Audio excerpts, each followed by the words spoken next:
예, 안녕하십니까. 저희는 한일 갈등 타파연대에서 나왔습니다. 오늘도 매주 수요일 11시 반에 용산 대통령실 앞에서 저희들이 인터넷으로 여러분들을 찾아뵙습니다. 오늘 윤석열 대통령에게 전달할 진정서의 내용은 제 앞에 보이는 판단의 내용 보이시죠?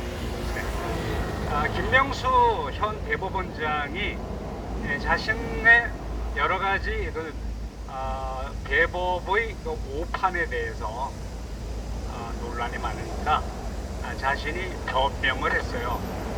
그 변명한 내용이 뭐냐면 2018년 강제징용 판결 때 가장 대법원이 신뢰도가 높았다. 뭐 이런 얘기를 합니다. 그래서 과연 그런가? 그렇다면 앞으로 지금 김명수 대법원장은 오늘 24일까지 임기라 그래요.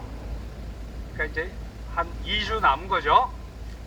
그러면 신임 대법원장이 들어오게 되는데 윤석열 대통령은 이미 새 대법원장을 지명을 했습니다.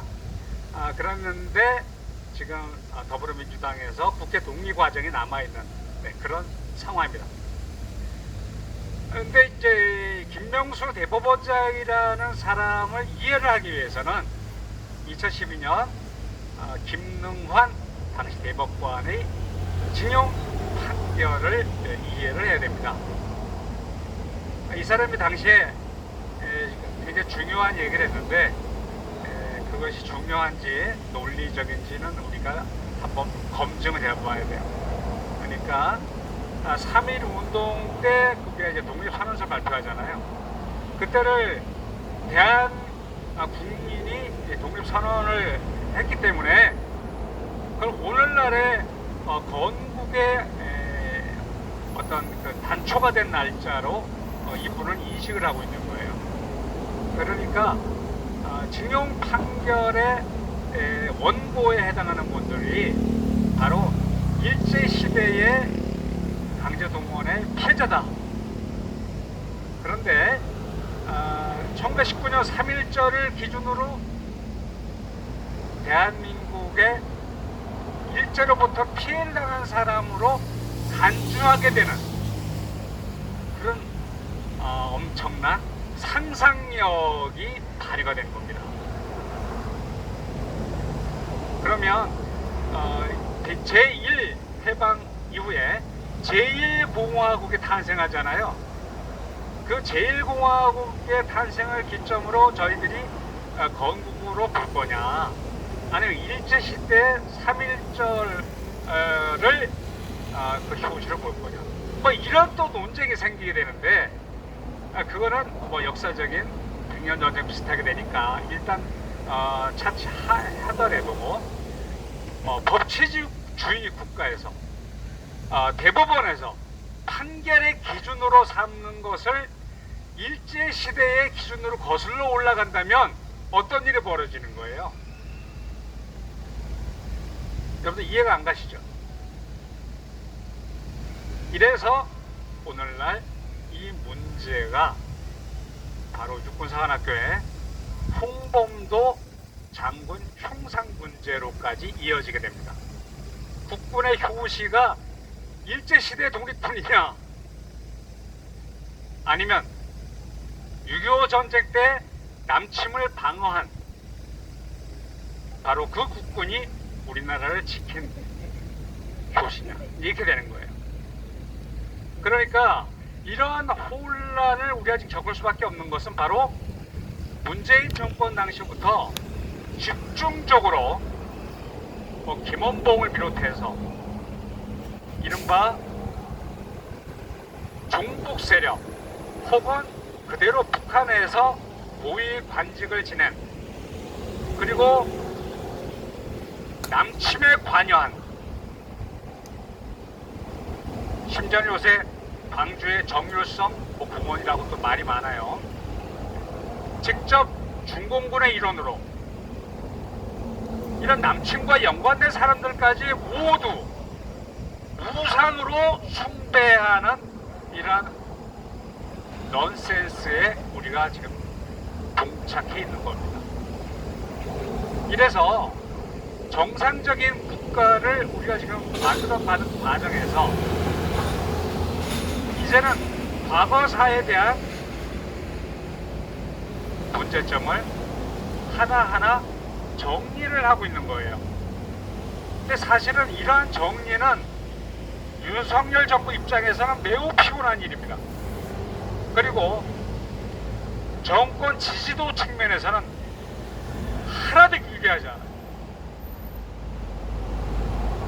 왜냐하면 원래 히틀러 아래 괴벨스란 친구가 했던 말이 있죠.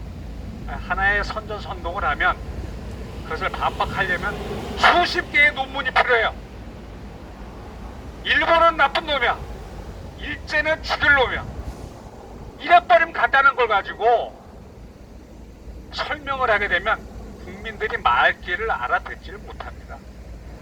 그런데 윤석열 정부는 이걸 안 할 수가 없는 거예요. 상황이 이렇습니다.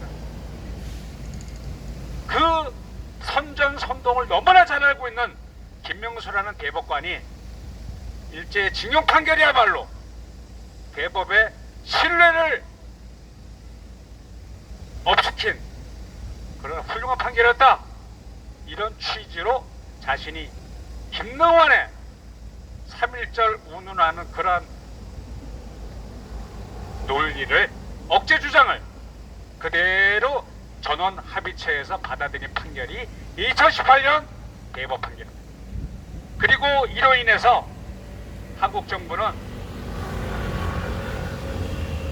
부교지책으로 제3자 변제안으로 지금 15명에게 지불을 하고 있고, 그 중에 11명은 받아들인 상태입니다.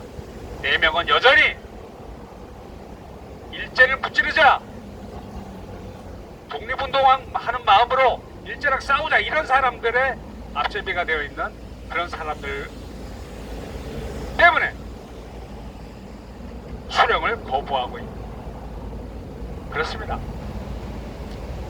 구부적인 것은 최근에 공무원들 중에서 드디어 민노총 전국 공무원 노조를 탈퇴하기 시작하고 있습니다. 공무원들이 윤석열 정부의 정책 기조를 받아들이기에는 너무나 알박기가 많아서 그동안 힘들었는데, 이제 생각이 있는 공무원들 중에서 바로 민노총 소속 공무원 노조를 탈퇴를 하기 시작하고 있어요. 안동 지역부터 지금 시작하고 있죠. 우리가 앞으로 지금 불과 이제 이 5년 단임이기 때문에 잘못하면 일하다 끝납니다. 윤석열 정부가 일을 제대로 할 수 있게끔 공무원들이 민노총 전국 공무원 노조 빨리 많이 탈퇴를 해야 돼요. 그래서 이러한 기조, 대한민국의 행정부, 사법부, 입법부가 어떻게 종북 주사파 세력의 휘하에 들어갔는지 이 내용을 충분히 이해하고 정상국가로 만들어 나가는데 매진을 해야 됩니다. 네, 내용을 들어보기로 하겠습니다.